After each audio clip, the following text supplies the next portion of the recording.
स्वागत है प्रिय छात्रों। बीएससी एग्रीकल्चर 5th सेमेस्टर का elective course elect agron 311 agriculture waste management, कृषि कचरे का प्रबंधन।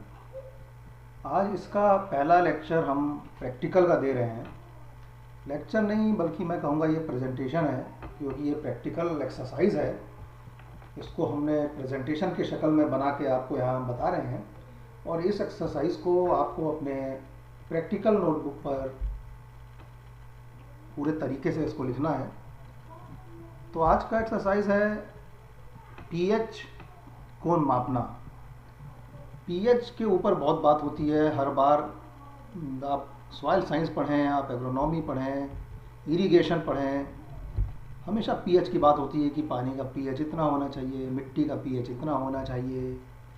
तो ये पीएच समझ लेना बहुत ज़रूरी है कि ये पीएच क्या चीज़ है और क्यों बार बार हम लोग इतनी पीएच की बात करते हैं। आखिर क्या महत्व है पीएच का। और जब हम पीएच समझ लेंगे, क्या है पीएच का महत्व समझ लेंगे, फिर पीएच नापा कैसे जाता है, प्रैक्टिकल एक्सरसाइज ये है। लेकिन इसका एक थ्योरेटिकल पार्ट है कि पीएच क्यों महत्वपूर्ण है। तो थ्योरेटिकल पार्ट पीएच क्यों महत्वपूर्ण है वो भी इसमें कवर होगा, और उसके बाद हम समझेंगे कि पीएच कैसे नापा जाता है। तो आज के इस प्रेजेंटेशन में जो हम बातें कवर करने वाले हैं, जिन बिंदुओं पर चर्चा करने वाले हैं, सबसे पहले तो हम ये समझेंगे कि पीएच क्या है। फिर हम समझेंगे पीएच की रेंज कितनी होती है और उसका क्या मतलब होता है, हर एक रेंज का या हर एक पीएच के मान का क्या मतलब होता है। तीसरा बिंदु हम जो आज समझेंगे कि पीएच क्यों महत्वपूर्ण है, या मिट्टी का पीएच जानना क्यों महत्वपूर्ण है, या मिट्टी के पीएच से क्या प्रभाव पड़ता है हमारी खेती पर, उसका महत्व हम समझेंगे। और पीएच का महत्व जब हम समझ जाएंगे तो हम समझ जाएंगे कि पीएच महत्वपूर्ण तो बहुत है, इसका प्रभाव क्या है हमारे खेती पर। फिर बात आती है कि यह पीएच को जाना कैसे जाए, पीएच को नापा कैसे जाए, ये बात आती है। तो पीएच को नापने के लिए कुछ हमें यंत्र चाहिए, कुछ उपकरण हमको चाहिए।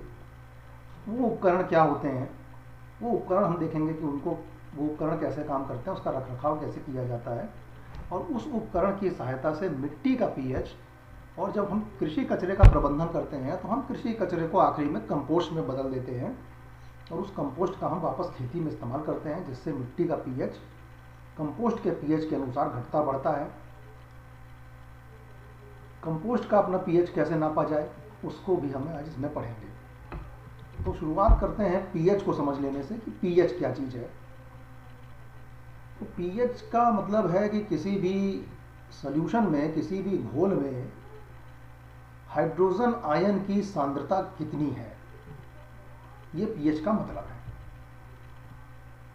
ये किसी घोल में हाइड्रोजन आयन की जो सांद्रता है वह यह तय करती है कि यह घोल अम्लीय है कि क्षारीय है।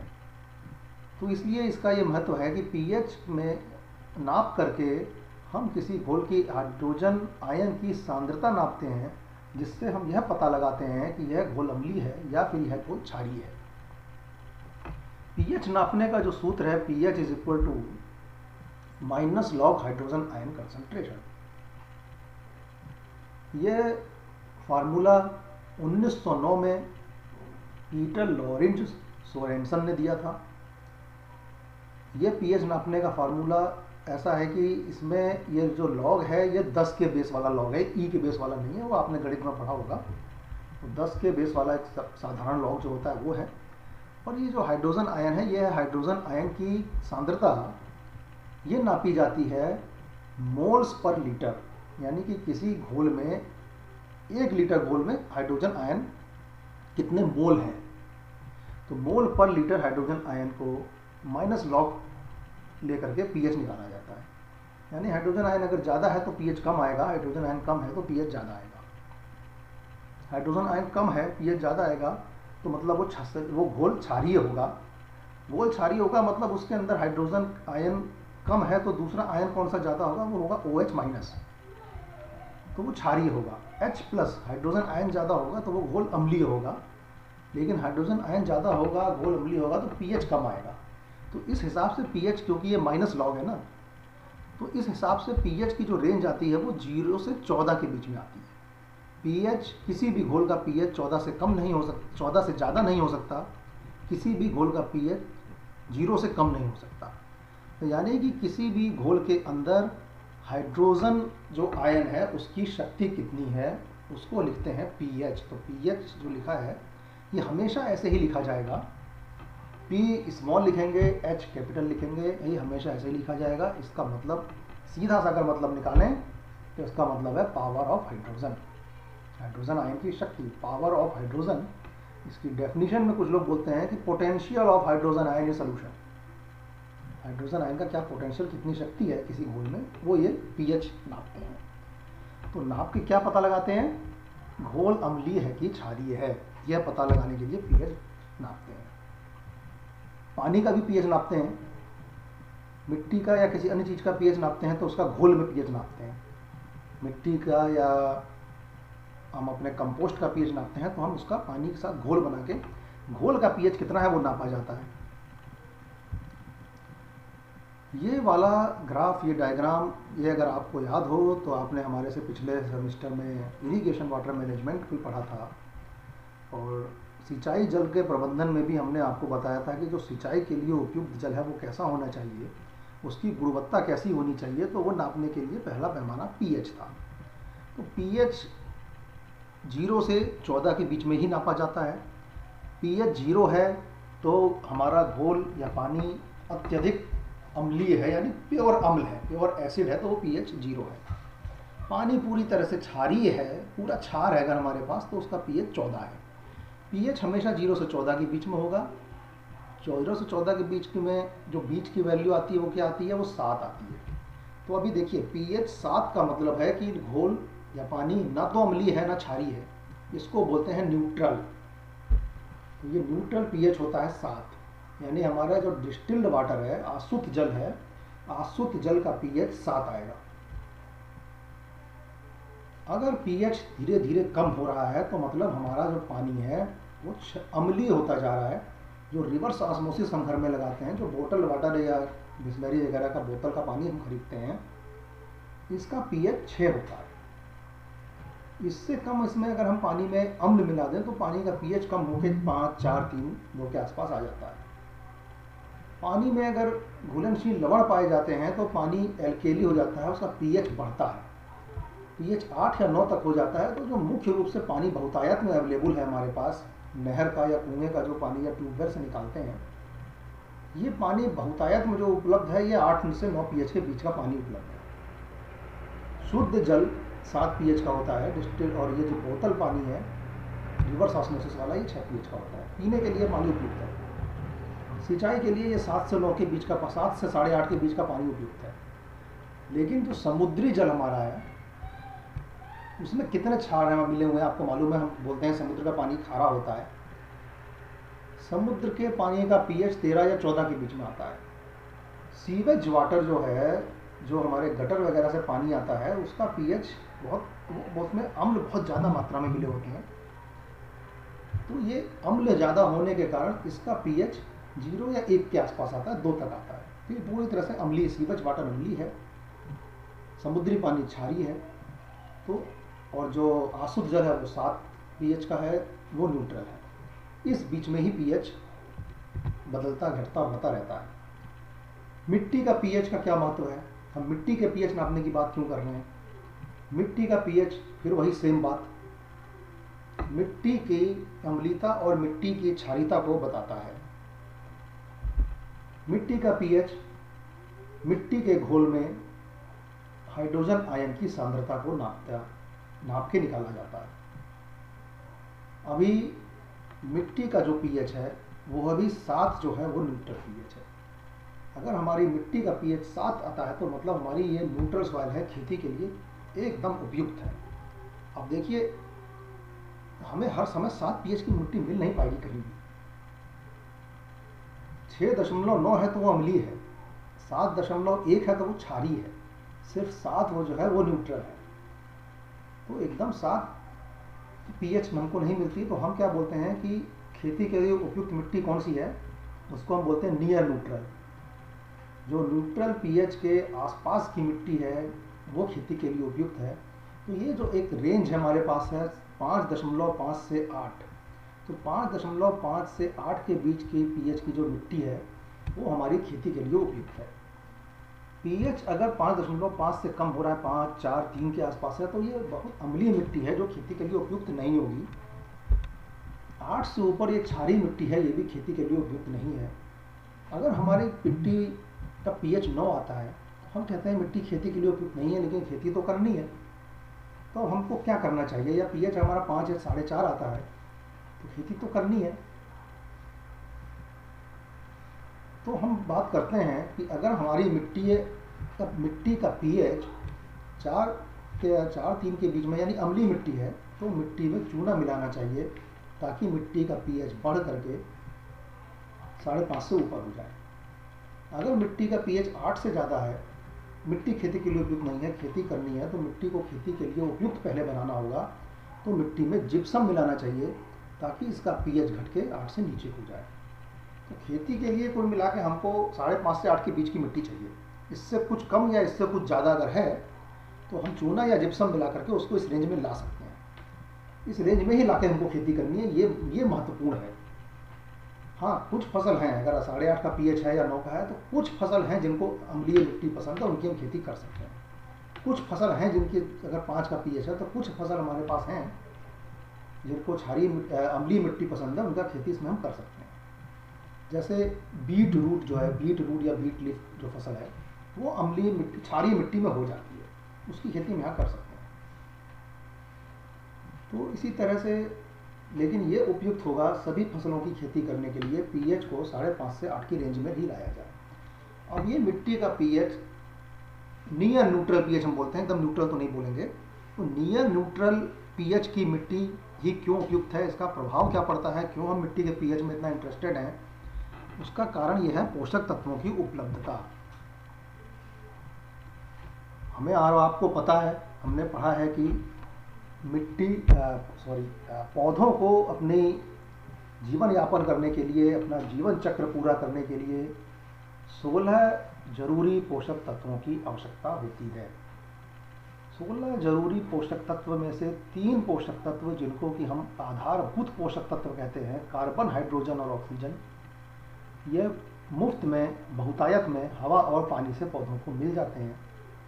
अब बचे जो 13 पोषक तत्व हैं, ये पौधों की जड़ों को मिट्टी से ही प्राप्त करना होता है। ये पोषक तत्व nitrogen, phosphorus, potash, sulphur, calcium, magnesium, ये द्वितीय पोषक तत्व है, सल्फर, कैल्शियम, मैग्नीशियम। इसके बाद सूक्ष्म पोषक तत्व है iron, manganese, boron, copper, zinc, molybdenum, और एक क्लोराइड भी है जिसमें दिया नहीं है, इसमें सिर्फ इस फोटो में नहीं दिख रहा है। तो ये जो पोषक तत्व हैं, नाइट्रोजन, फास्फोरस, पोटाश, इसको हम बोलते हैं प्रमुख पोषक तत्व।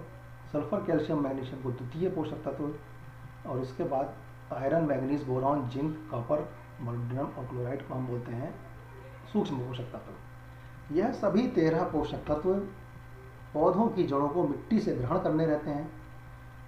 यह सभी पोषक तत्व मिट्टी में मौजूद हैं और मिट्टी में मौजूद नमी के साथ यह जो घोल बनाते हैं, उससे घोल, और इसके अलावा जो भी मिट्टी में रसायन मौजूद हैं या खाद वगैरह हम डालते हैं, और जो रसायन है या जिस पेरेंट मटेरियल से मिट्टी बनी है, उसके कारण मिट्टी अम्लीय या क्षारीय होती है। अगर मिट्टी अम्लीय या क्षारीय है तो कोई पोषक तत्व उपलब्ध होगा, कोई नहीं उपलब्ध होगा। तो ये पीएच से हमको पता चल रहा है कि कौन सा पोषक तत्व किस पीएच पर उपलब्ध हो जा रहा है, पौधों को आसानी से उपलब्ध हो रहा है।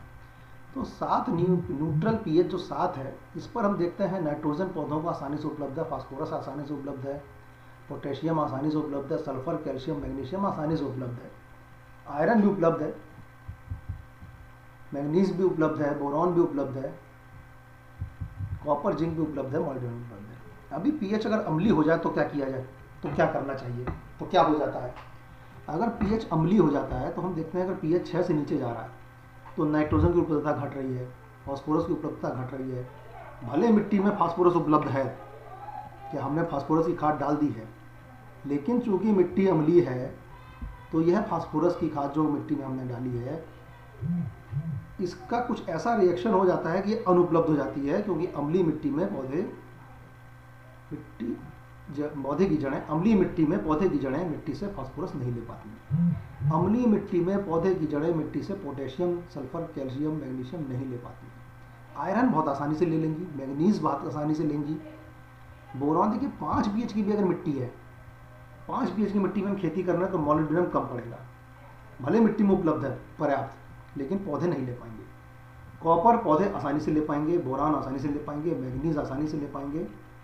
अम्लीय मिट्टी में आयरन तो मिलता रहता है, लेकिन मैग्नीशियम नहीं मिलेगा, कैल्शियम नहीं मिलेगा, सल्फर नहीं मिलेगा, सबसे ज़रूरी नाइट्रोजन, फास्फोरस, पोटाश भी नहीं मिलेगा। अगर मिट्टी क्षारीय है, 9 pH की मिट्टी है, तो नाइट्रोजन कम मिलेगा, फास्फोरस मिलेगा, पोटेशियम मिलेगा, सल्फर मिलेगा, कैल्शियम भी मिलेगा लेकिन 8.5 के बाद कैल्शियम घटने लगेगा। मैग्नीशियम 8.5 के बाद मैग्नीशियम की उपलब्धता कम होती जाएगी। अब देखिए पौधों को आयरन बिल्कुल नहीं मिल पाएगा, मैग्नीज बिल्कुल नहीं मिल पाएगा, बोरॉन मिल जाएगा, कॉपर और जिंक नहीं मिल पाएगा, मोलिब्डेनम मिल जाएगा। तो हमको यहाँ पर ये दिखाई दे रहा है कि अगर pH 6.5 से 7.5 के बीच में है तो ये सभी पोषक तत्व, बल्कि ये देखिए 6 से 7 के बीच में है। इसीलिए हम बोलते हैं खेती के लिए जो उपयुक्त मिट्टी है, यहाँ पे हमने आपको क्या बताया,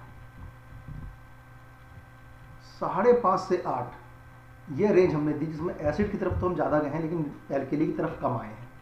7 तो न्यूट्रल है।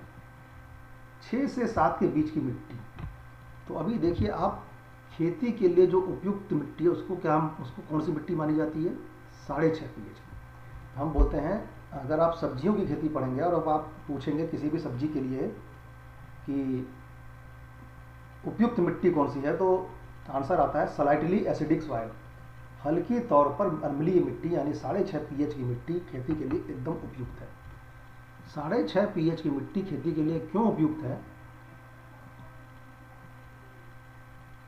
मुख्य पोषक तत्व, द्वितीय पोषक तत्व, सूक्ष्म पोषक तत्व, सभी पोषक तत्व पौधों को आसानी से उपलब्ध होते हैं।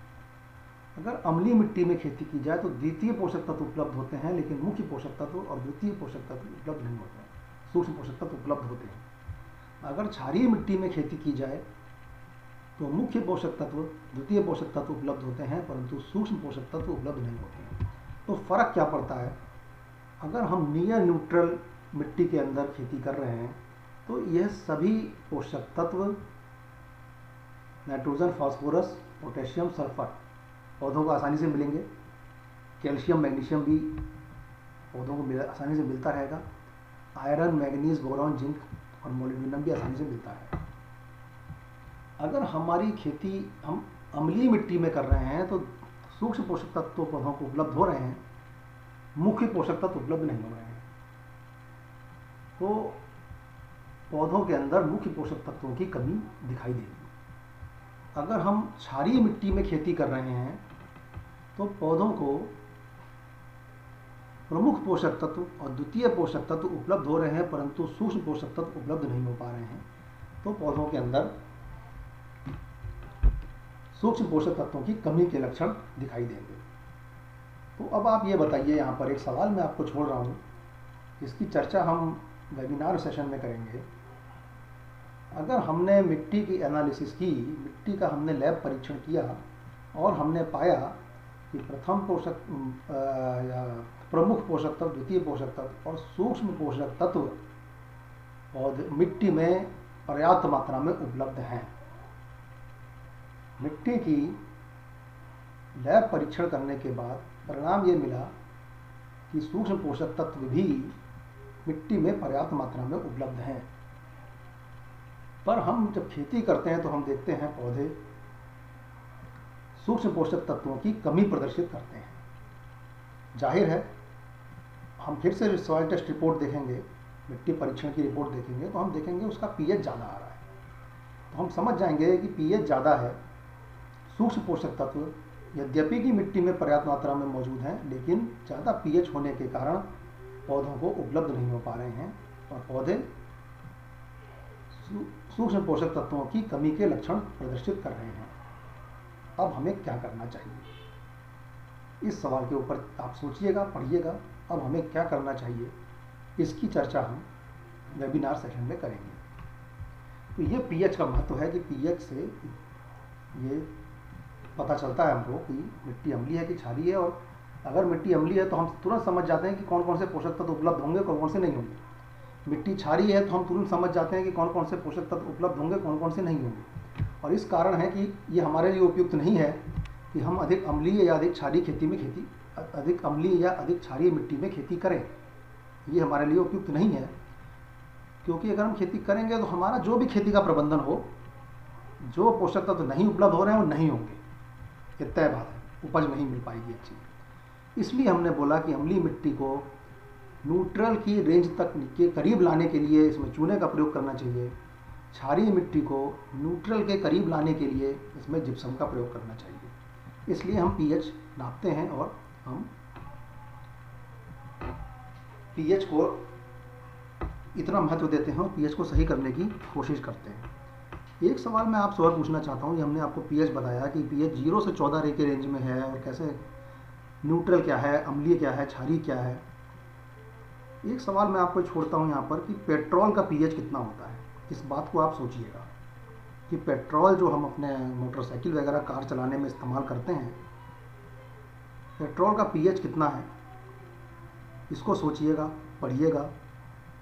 वेबिनार सेशन में इसके ऊपर चर्चा हमसे कीजिएगा। अब बात आ गई पीएच का महत्व तो हम समझ गए, अब इसको नापा कैसे जाए। तो जाहिर है जब हमको पीएच नापना है तो हमारे को कुछ तो मशीनरी या कुछ इक्विपमेंट चाहिए जो कि पीएच को नाप सकें। तो पीएच को नापने के लिए जो यंत्र हमको लगते हैं उसका नाम है पीएच मीटर। ऊपर ये फोटो दिखी हुई है, इसको बोलते हैं डिजिटल पीएच मीटर, इसको भी बोलते हैं डिजिटल पीएच मीटर। देखिए यहाँ भी पीएच मीटर लिखा है, यह भी पीएच मीटर है, ऑटो डिजिटल पीएच मीटर यहाँ लिख रहा है, इसमें लिखा है पीएच मीटर। ये lab grade auto digital pH meter है, ये पोर्टेबल पीएच मीटर है। ये दोनों ही यंत्र पीएच का सही मापन करके आपको बताएंगे, परंतु इस यंत्र का कैलिब्रेशन पहले करना पड़ता है, इसके बाद इसको उपयोग में लेना होता है। इन दो के अलावा एक पीएच पेपर आता है, ये ऐसे बुकलेट जैसा है ना, पतली सी लंबी सी, ये दो बुकलेट हैं अगल बगल रखी हैं। ये पतली लंबी सी बुकलेट जैसा है जिसके अंदर बहुत सारे पेपर्स टैग्ड हैं, यहाँ पर पिन से जुड़े हुए हैं, इधर से खुले हुए हैं। एक एक पेपर आप फाड़िए, पीले रंग का पेपर है, एक पेपर आप फाड़िए, घोल में एक सिरा हाथ में पकड़िए, दूसरा सिरा घोल में डालिए, कुछ देर बाद निकाल लीजिए। तो घोल अम्लीय होगा, क्षारीय होगा या न्यूट्रल होगा। ये पेपर केमिकल ट्रीटेड है तो इसका कुछ एक रासायनिक क्रिया, घोल के अंदर जो हिस्सा पेपर का जाएगा उसके ऊपर रासायनिक क्रिया होगी और उसका रंग बदल जाएगा। अब ये पेपर आप निकालने के बाद, एक सिरा तो आपने हाथ में पकड़ा है, वो तो पीला का पीला रहेगा, दूसरा सिरा जो घोल के अंदर आपने डाला था उस पर जो रंग आ गया है, उस रंग को आप ये जो ऊपर इस पीएच पेपर के जो सबसे कवर लीफ पर कलर चार्ट दिया गया है, पीएच पेपर के कवर लीफ पर कलर चार्ट दिया है जिसमें ये रंग दिए हुए हैं, आप इसका मिलान करिए कि वो जो रंग बदल के आया है वो किस रंग के साथ मैच कर रहा है। वो आप अगर फॉर एग्जांपल थोड़ा गाढ़ा हरा है, इससे थोड़ा हल्का हरा है, तो मतलब 9.5 के आसपास कहीं होगा, तो हमको एक आइडिया मिल जाएगा कि हमारे घोल का पीएच 9 से 10 के बीच में है। लेकिन ये जो दोनों डिजिटल पीएच मीटर हैं, ये lab grade digital pH meter है, ये पोर्टेबल डिजिटल पीएच मीटर है, यह आपको पीएच का सही मापन करके देगा। लेकिन सही मापन करने से पहले इसका कैलिब्रेशन करना जरूरी है। इसका कैलिब्रेशन कैसे करते हैं? इसका कैलिब्रेशन करने के लिए हमारे को 2 बफर चाहिए। बफर मतलब एक ऐसा घोल होता है जिसका पीएच हमें मालूम है कि कितना है, उतना वो रहता है। एक हमको चाहिए डिस्टिल्ड वाटर जिसका पीएच 7 हो, एक हमको चाहिए एसिड जिसका पीएच 2 है। एसिड बफर बोलते हैं इसको, क्योंकि इसमें थोड़ा बहुत हमने डाला भी एसिड डाल के लिए, तो वो पीएच अपना 2 के बराबर मेंटेन कर लेता है, तो इसलिए इसको बफर बोलते हैं। तो 2 बफर का घोल हमें चाहिए, एक 7 पीएच का, एक 2 पीएच का। हम पीएच मीटर को ऑन करेंगे, उसके नॉब को 25 डिग्री पर सेट करेंगे और कैलिब्रेशन को 100% रीडिंग पर सेट करेंगे। फिर हम ये इसमें इलेक्ट्रोड है, देखिए पीएच मीटर, ये तो डिजिटल पीएच मीटर है, इसके अंदर मोटर है, बैटरी है, वायर है, ये करंट नापता है। ये इलेक्ट्रोड है, इलेक्ट्रोड को जिस घोल में हम डालेंगे तो उसमें करंट बहेगा और हाइड्रोजन आयन करंट तेज बहेगा या कम धीरे बहेगा वो निर्धारित करेगा। तो वो चीज़ें इसमें नाप ली जाती हैं और उसको पीएच में कन्वर्ट करके यहाँ डिजिटल पीएच मीटर सीधे रीडिंग हमको देता है। तो ये इलेक्ट्रोड वो पहले से अगर कुछ एसिड या अम्ल लगा हुआ है तो वो उसका प्रभाव आ जाएगा। तो ये इलेक्ट्रोड हमें बार बार धोते और साफ करते रहना है और सुखाना है। तो इस इलेक्ट्रोड को हम धोएंगे डी आयनाइज्ड वाटर से। उसके बाद इसको टिश्यू पेपर से सुखा लेंगे। फिर इसको हम जिस घोल का पीएच नापना उसके अंदर इस इलेक्ट्रोड को डुबो करके इसको सेट करेंगे। तो अभी कैलिब्रेशन में सेट करना पड़ता है, लेकिन जब नापने जाएंगे तो सेट नहीं करेंगे। अच्छा, कैलिब्रेशन ये पोर्टेबल पीएच मीटर का भी करना होता है, और इस पोर्टेबल पीएच मीटर का कैलिब्रेशन भी ठीक इसी विधि से करते हैं। 2 अलग बफर में डाल के इसको सेट करते हैं, फिर कैलिब्रेशन करके तब लेके जाते हैं फील्ड पे नापने। आ करके घर लैब में आके फिर से सेट कर लिया जाता है। अगले दिन जाना है तो फिर कैलिब्रेट करके लेके जाएंगे। तो ये पूरा हमने पद्धति दिया है कैलिब्रेशन करने का। इसको डी आयनाइज्ड वाटर से धो करके इसको टिश्यू पेपर से सुखा लेंगे। इसके बाद इस इलेक्ट्रोड को 7 बफर के सॉल्यूशन में 7 बफर वाले घोल में डालेंगे, जिसका पीएच 7 हमको पहले से मालूम है, 7 है उसका। तो पहले पीएच मीटर ऑन करेंगे, उसकी नॉब को 25 डिग्री पे सेट करेंगे, क्योंकि ये पीएच 25 डिग्री पे नापा जाता है आमतौर पे। तो नॉब को 25 डिग्री सेंटीग्रेड पे सेट करेंगे। कैलिब्रेशन नॉब को 100% रीडिंग पे डालेंगे।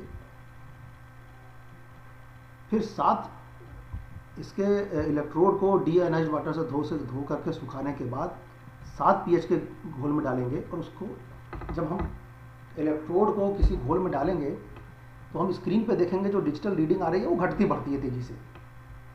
तो हम तेज़ी से घटती बढ़ती रीडिंग के समय पर हम रुकेंगे, हम इंतज़ार करेंगे उसके स्थिर होने का। जब वो स्थिर हो जाएगी तो उसका पीएच 7 आना चाहिए। 7 इसलिए आना चाहिए क्योंकि हमें पता है कि हमारे को जो घोल दिया गया है वो 7 पीएच का घोल है, बफर है वो 7 पीएच वाला। तो वो कुछ कम ज़्यादा आएगी तो उसको 7 पे सेट कर लेंगे। फिर इलेक्ट्रोड को निकालेंगे, डी आयनाइज्ड वाटर से धोएंगे, टिश्यू पेपर से सुखाएंगे। फिर इस इलेक्ट्रोड को एसिडिक बफर यानी 2 पीएच का जो बफर है उसमें डालेंगे।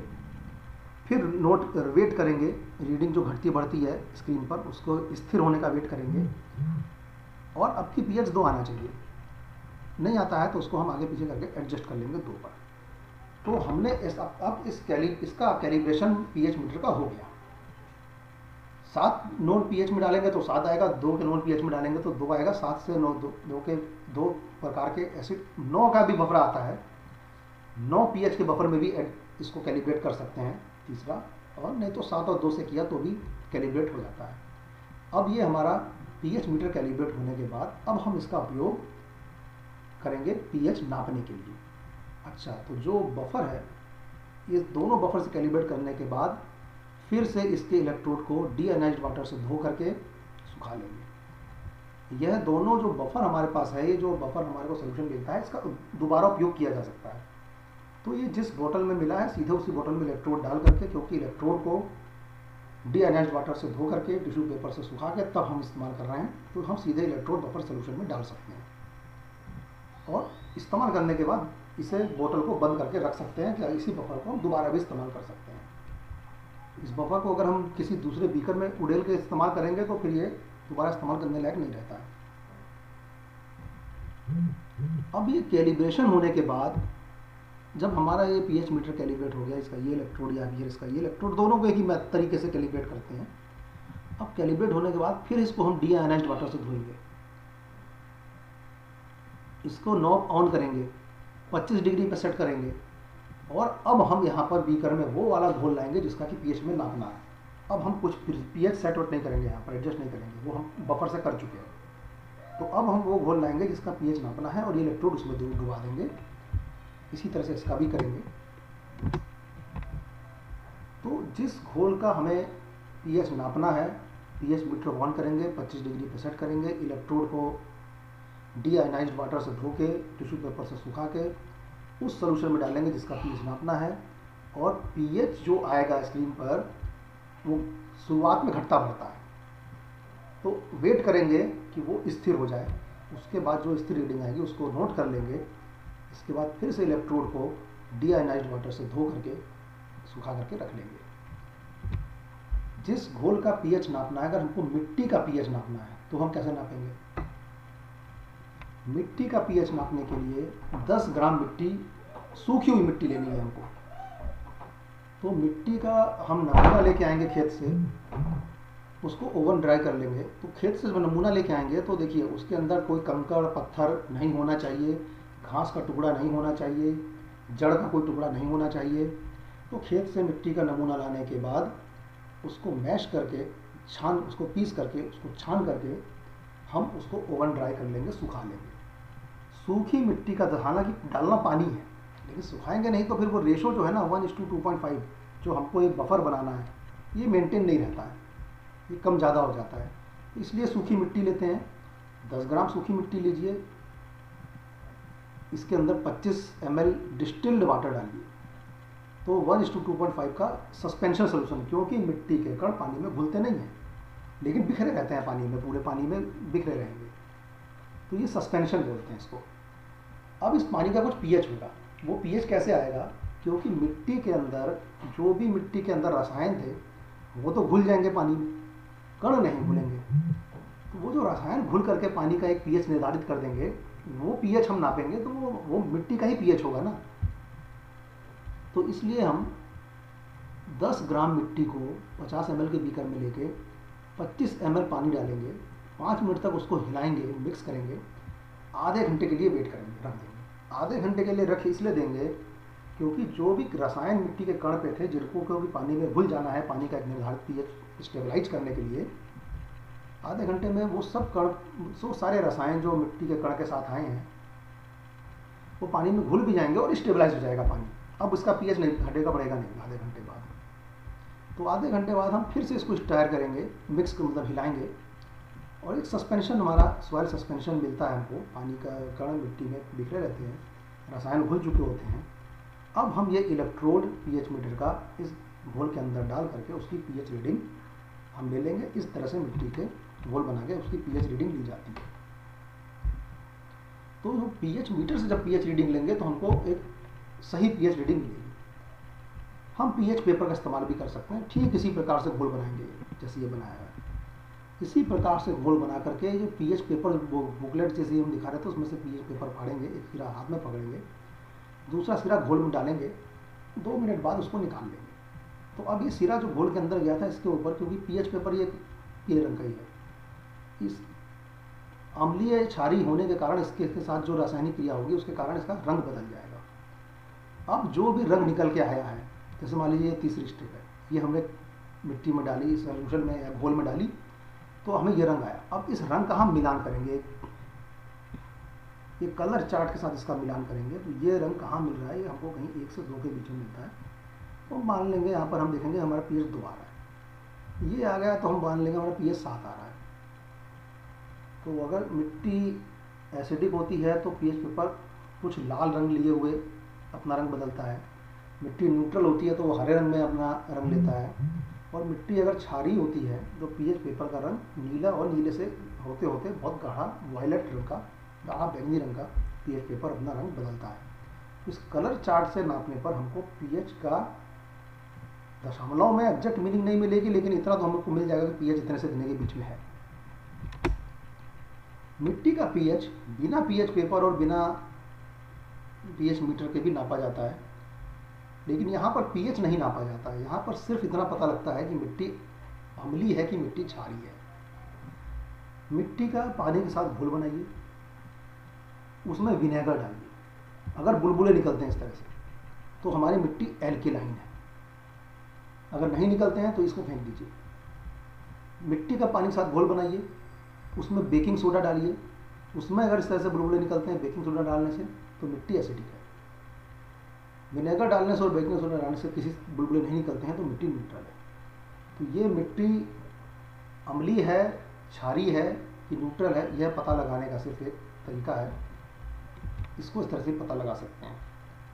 हमें कृषि कचरा प्रबंधन करके हमने कंपोस्ट बनाया, हमको मालूम होना चाहिए कंपोस्ट का पीएच कितना है, क्योंकि कंपोस्ट मान लीजिए ज़्यादा एसिडिक कंपोस्ट है, हमारे पास न्यूट्रल मिट्टी है और हम एसिडिक कंपोस्ट डाले चले जा रहे हैं हर साल, तो मिट्टी धीरे धीरे करके एसिडिक हो जाएगी, अम्लीय हो जाएगी। तो कंपोस्ट का पीएच थोड़ा एसिडिक आता है, और थोड़ी एसिडिक मैंने आपको बताया कि होना उपयुक्त है। कंपोस्ट को 24 घंटे तक 105 से 110 डिग्री सेंटीग्रेड पर ओवन में सुखा लेते हैं। यहाँ पर भी हमको सूखा सैंपल लेना है। 5 ग्राम कंपोस्ट का सैंपल लीजिए, उसके अंदर 25 ml डिस्टिल्ड वाटर, आसुत जल डालिए, इसको मिक्स करिए 5 सेकंड तक, 10 मिनट तक वेट कीजिए। 10 मिनट वेट करने के बाद फिर उसको मिक्स करके उसके अंदर पीएच मीटर का इलेक्ट्रोड डालिए। कैलिब्रेटेड पीएच मीटर, जो कि पीएच मीटर आपने अभी कैलिब्रेट किया है, उसके बाद तीसरे नंबर पे ये इलेक्ट्रोड आप इस सॉल्यूशन में डालिए, उसका पीएच नाप लीजिए। इस तरह से कंपोस्ट का पीएच नापना बहुत आवश्यक है। तो आज के लेक्चर में हमने देख लिया कि हमको कंपोस्ट का या मिट्टी का पीएच कैसे नापना है, जो पीएच मीटर या पीएच पेपर लगता है उसको कैसे पढ़ा जाता है या कैसे कैलिब्रेट किया जाता है, पीएच का क्या महत्व है, या मिट्टी के पीएच का, हमारी खेती में मिट्टी का पीएच मालूम होना इतना महत्वपूर्ण क्यों है, यह चीज़ हमने आज के इस लेक्चर में समझी। कंपोस्ट की टेस्टिंग कैसे की जाती है, इसके ऊपर एक किताब है, methods book for analysis of compost. इस किताब से भी इसका अध्ययन किया जा सकता है। धन्यवाद।